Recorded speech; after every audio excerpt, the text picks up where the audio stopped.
Hey folks, welcome to 9.2. Today we're going to touch on a couple key components. We'll start with talents for both Mythic Plus and Rating, then we'll discuss covenants, the new tier set, and overall the real fun that's going to come with double legendaries. So hang on, this is going to be a bunch of fun. Let's jump into the quick stuff. Overall, we haven't seen a whole lot of changes with 9.2 as far as the specific Paladin class goes. So for Mythic Plus, we're going to go with Zeal in Tier 1, and this will complement actually what our two-piece tier set does. So this will be a lot of fun. Going Zeal Tier 1, Empyrean Power Tier 2, Fist of Justice, but ultimately like this will come down to if your group needs Repentance or Blight and Light as a utility as well. There's play here. Tier 4, Unbreakable Spirit's my preferred go-to. I like having my shield up be able to get that bubble up so I can run into crazy fire as often as my group needs me to. Or alternatively having Lay on Hands.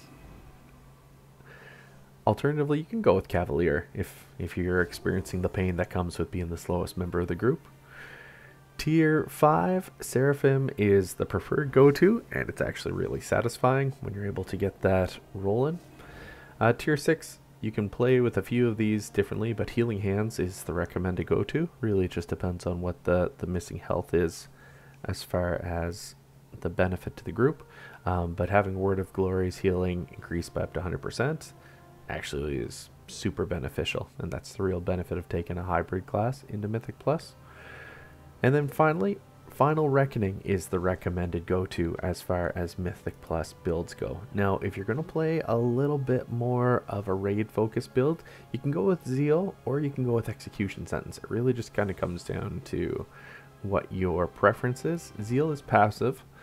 Execution Sentence requires a little bit more engagement, but can be pretty darn satisfying when you do drop it. For rating, you're going to go with Blade of Wrath. Stick with Fist of Justice for Tier 3. Tier 4, usually especially in rating where our class is so slow, Cavalier gets a lot more valuable.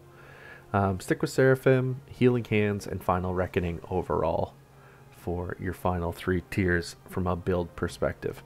So that's basically just telling us that overall there's some simple ways to create your build here.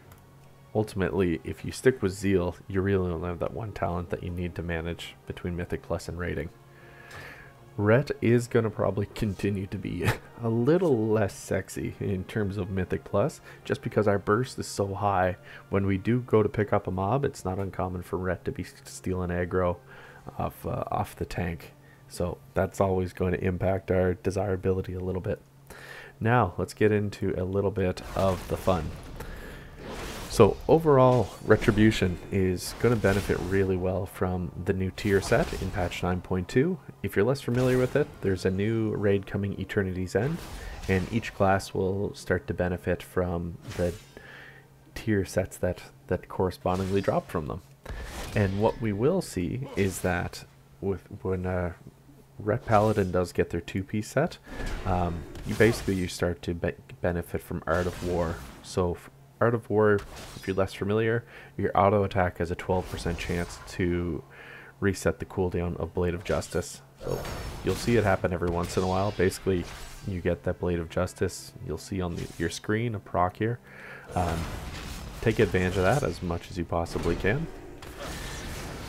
When that happens, though, with the double tier benefit, or 2-piece tier set, that Art of War proc will actually grant you Seraphim for 2 seconds. So a little hard because it is RNG related, but you're going to be able to drive up your overall DPS through the additional Seraphim casts that you're going to see. Now the 4-piece set, Art of War has a 50% chance of resetting the cooldown of Wake of Ashes instead of Blade of Justice. So that'll be super satisfying. Overall, you'll see that Art of War proc come through, and all of a sudden, our beautiful Wake of Ashes is going to come off cooldown, and we'll be pumping really quick.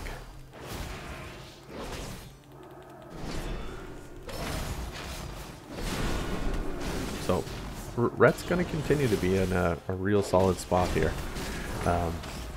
Basically, that 4P set is going to allow us to fill up basically 2 global cooldowns worth of holy power and get Seraphim proccing a whole lot more often.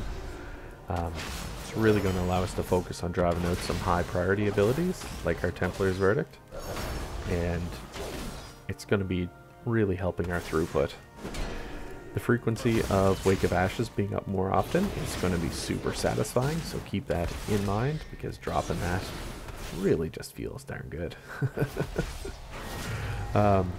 Yeah, overall, folks, really excited to see where it goes, although I will say that, like, if you're in a situation where you might not get the best internet access, then this build is going to be a little bit frustrating as far as where you're at. If you're going to get punished if you've got high lag. It's basically cutting it straight to the chase. Now, as far as where we go with legendary combinations, basically all covenants except for Venthyr are going to use Final Verdict. So that's going to be a real interesting adjustment here. If you're less familiar with Final Verdict, we can show that off right quick. Final Verdict basically replaces Templar's Verdict with a devastating strike that deals a bunch of holy damage, has a 15% chance of activating a Hammer of Wrath and resetting its own cooldown. So, right, like 1 in every 6 attempts that you go to cast Final Verdict, you'll be getting an additional Hammer of Wrath. So that'll be satisfying on that front. If you are going with Venthyr, you can go with more of the Mad Paragon type build. The Mad Paragon, if you're less familiar, basically is going to cause your Hammer of Wrath to do 30% additional damage. So take the Mad Paragon, line that up during a Vengeance Wrath with the Venthyr ability of Radiant Embers, and take basically increasing Ashen Hollow's duration by 50%, and yeah, you're going to see it. Paladins are going to melt when they do pop. It's going to be incredibly bursty. So I think that's going to be in a really fun spot overall. Ultimately, it's going to be just great. If you're looking at like how you're going to basically take advantage of this the most, though, for me, I'm going to stick with Kyrian because I do play a little bit of Ret, but I also incorporate a fair bit of Prot as well. For me, I'm going to stick with Divine Resonance as my go-to. This is the Kyrian legendary, and basically after you cast Divine Toll, you cast Judgment every 5 seconds. Becomes really satisfying on that front. So I'll combine Divine Resonance with Final Verdict or Tempest of the Lightbringer. That's the other way to roll, basically allowing your Divine Storm to project a cone of damage in front of you. Alternatively, for Mythic Plus, Divine Resonance and Tempest of the Lightbringer will absolutely be your top damage. So keep an eye on those two. They're going to pump it out for the most part. Final Verdict, if you're less familiar, you'll actually place that on your back. Tempest of the Lightbringer, they call it for that on your waist, but I think you got to look at a couple other options there, because you're not going to recraft your existing legendary, so that's going to go on your legs, or Vanguard's Momentum, or the Mad Paragon. They ultimately are going to go on your feet, because we won't be taking over the waist slot, because that's going to be dedicated here to your Covenant legendary. So overall, Mythic Plus, my recommendation is, from a Covenant perspective, stick with Kyrian. For raiding, actually stick with Kyrian as well. Divine Toll and Divine Resonance is a lot of fun, especially when you've got Zeal procs dropping all the time. So load up on that, folks. Overall, the class is in a fantastic spot, and Ret is just a bunch of fun. That's the honest truth on it. So hope it treats you well. Hope you enjoy the new patch content. Drop it down in the comments, any questions that you may have for me, and I'll talk to you all soon. Thanks for watching. Peace.